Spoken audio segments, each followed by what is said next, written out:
Good afternoon student. आज हम BSc final year paper 2 का यूनिट नंबर 1 का फर्स्ट टॉपिक जो हमारा है सॉलिड में क्रिस्टलाइन एंड अमॉर्फस सॉलिड करेंगे। सबसे पहले क्वेश्चन आता है कि सॉलिड क्या है। तो यहाँ पर मैं बताना चाहूंगी जो मैटर होता है, मैटर को हम 3 प्रकार से बांटते हैं। मतलब पदार्थ जो होता है वो 3 रूपों में बटा होता है। पहला हमारा जो है सॉलिड है, ठोस, लिक्विड, और तीसरा हमारा क्या है, गैस। देखिए जो पदार्थ है वो 3 रूपों में बटा हुआ है, सॉलिड, लिक्विड एंड गैस। अभी हम एक चौथी अवस्था भी कहते हैं जिसको हम कहते हैं plasma state. Fourth condition of the matter is called the plasma state. देखेंगे सॉलिड, लिक्विड, गैस और प्लाज्मा। हमको क्या करना है, हमको सॉलिड करना है। सॉलिड के 2 टाइप जो हमारे पास आएंगे, क्रिस्टलाइन एंड अमॉर्फस सॉलिड, उसमें हमको डिफरेंस निकालना है। तो ध्यान रखेंगे सबसे पहले जो सॉलिड्स होता है, सॉलिड्स में इनकम्प्रेसिबिलिटी होती है, दृढ़ता होती है, रिजिडिटी होती है। इनके जो पार्टिकल्स होते हैं वो टाइटली बॉन्डेड होते हैं, इसलिए इनमें क्या होती है, दृढ़ता का गुण पाया जाता है। और जो हमारे पास जो लिक्विड और जो गैसें हैं इनको हम क्या कहते हैं, लिक्विड और gases called the fluid property, जिसको हम तरल कहते हैं। तरल का अर्थ क्या होता है, जिसमें बहने का गुण हो। तो लिक्विड और जो गैस है उनमें बहने का गुण पाया जाता है।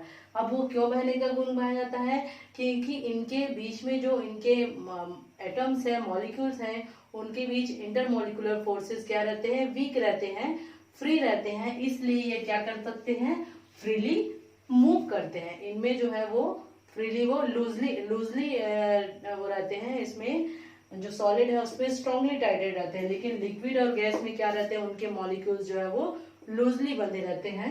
तो उनमें क्या रहता है, उनमें बहने का गुण पाया जाता है। अब हम देखते हैं सॉलिड। जब सॉलिड को हम देखते हैं, सॉलिड के 2 टाइप्स होते हैं। कौन कौन से, एक होता है क्रिस्टलाइन सॉलिड और दूसरा होता है हमारा क्या, अमॉर्फस सॉलिड। हमारा जो मेन टॉपिक है यही है crystalline and amorphous solid.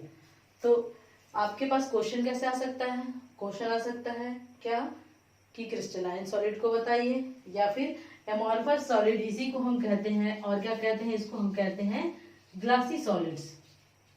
Glassy solids भी कहते हैं इनको। अब हमको इन दोनों में क्या करना है, अंतर करना है। क्रिस्टलाइन सॉलिड जो है बाद में और हमने देखा है इनके और टाइप्स आते हैं। इनके किसके आधार पर, इनके कोवेलेंट बॉन्ड के आधार पर, जैसे आयनिक है, मेटेलिक है, ये आपको आगे पढ़ना है। तो हम सब अभी देखते हैं क्या क्रिस्टलाइन सॉलिड और अमॉर्फस सॉलिड्स में डिफरेंस। तो दोनों में क्या डिफरेंस है। तो सबसे पहले बात आती है कि सॉलिड्स की जो हमने टाइप लिए हैं, क्रिस्टलाइन और जो अमॉर्फस, वो किस बेसिस पे होता है।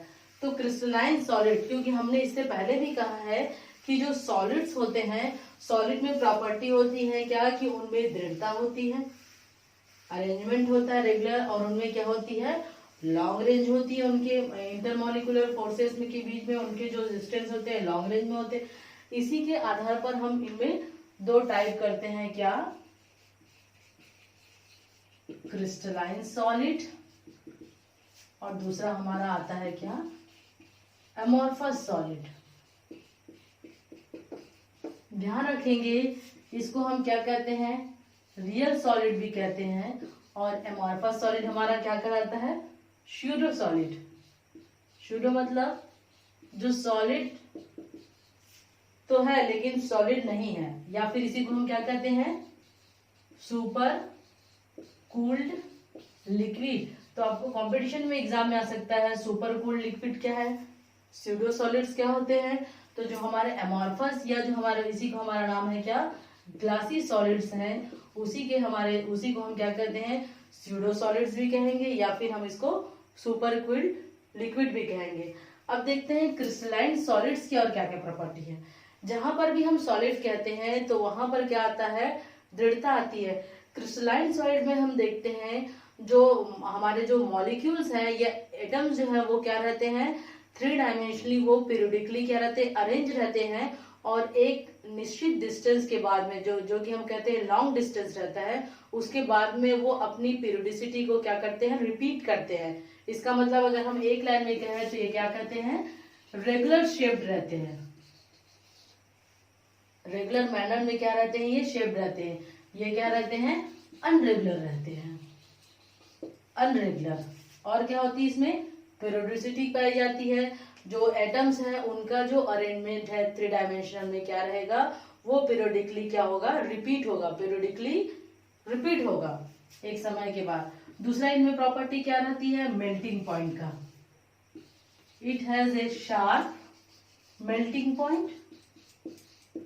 जो क्रिस्टलाइन सॉलिड है उसका एक शार्प मेल्टिंग पॉइंट रहेगा, लेकिन इसमें क्या होता है, इसके एक शार्प मेल्टिंग पॉइंट नहीं रहती। इसका मतलब क्या है कि अगर हम इसको गर्म करते हैं, गर्म करने पर वो तुरंत किसमें चेंज नहीं होगा, तुरंत लिक्विड में चेंज नहीं होगा, बल्कि किसमें चेंज हो जाएगा, वो किसमें चेंज हो जाएगा, पहले वो सॉफ्टन होगा, देन वो लिक्विड में चेंज। इसका मतलब इसका जो मेल्टिंग पॉइंट है वो क्या है, फिक्स नहीं है।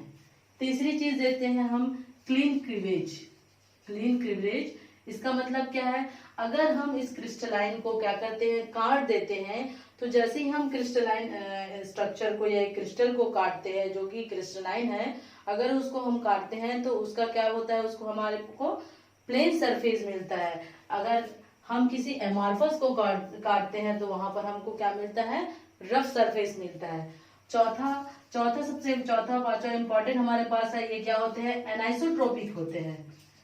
ये क्या, कौन सी प्रॉपर्टी रखते हैं, ये एनाइसोट्रोपिक प्रॉपर्टी रखते हैं। एनाइसोट्रोपिक का अर्थ है कि इसकी कुछ जो फिजिकल प्रॉपर्टीज रहती है वो अलग अलग डायरेक्शन में क्या होती है, चेंज होती है। जैसे रिफ्रैक्टिव इंडेक्स है, इलेक्ट्रिक कंडक्टिविटी है, वो पदार्थ को अगर हम अलग अलग भिन्न भिन्न जो डिफरेंट डायरेक्शन में ले जाएंगे तो उसकी जो फिजिकल प्रॉपर्टीज है वो हमको क्या मिलेगी, चेंज मिलेगी। बल्कि अमॉर्फस सॉलिड क्या होते हैं, अमॉर्फस सॉलिड ऐसे होते हैं जो क्या होते हैं, हमारे पास आइसोट्रोपिक होते हैं।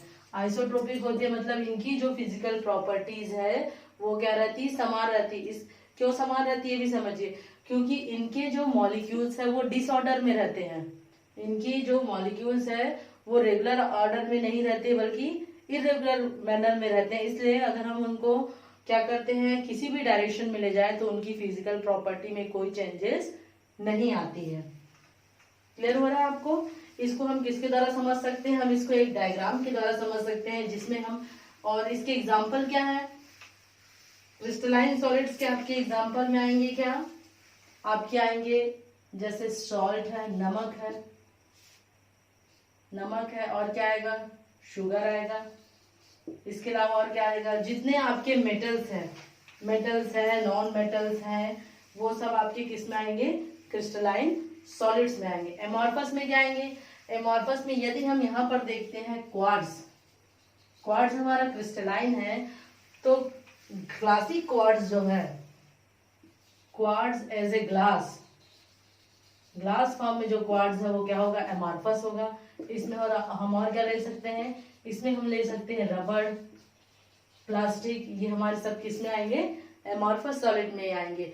इनकी प्रॉपर्टी के अनुसार ही, जो कि इनके फिक्स शेप नहीं रहते हैं, तो हम क्या कर सकते हैं, एमॉर्फस सॉलिड के द्वारा डिफरेंट शेप की क्या बना सकते हैं, आकृतियों के जो पदार्थ है वो हम बना सकते हैं। इसमें देखिए, इसके जो एग्जाम्पल में एक क्वार्ट्ज का डायग्राम है, ये जो क्वार्ट्ज के जो एटम्स रहते हैं, या मैं कहूं कि क्रिस्टलाइन में जो एटम्स रहते हैं वो क्या रहते हैं, वेल मैनर या रेगुलर शेप में रहते हैं। ये यहां पर देखेंगे डॉटेड, ये हमारा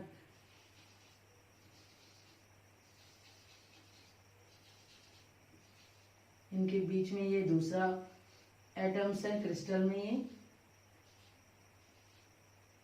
ध्यान रखेंगे, ये जो एक एटम है किसके द्वारा जुड़ा रहता है, इसको हम फिर वापस इस प्रकार से करेंगे तो यहाँ पर फिर से हमारा इस प्रकार से बनेगा।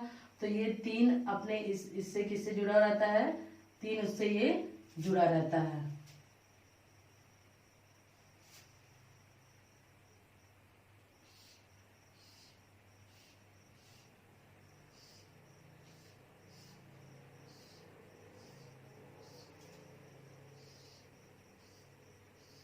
ये देखिए हमारा ये रेगुलर शेप, अगर इसका हम बनाना चाहेंगे तो कैसा रहता है ये एक हमारा हो गया।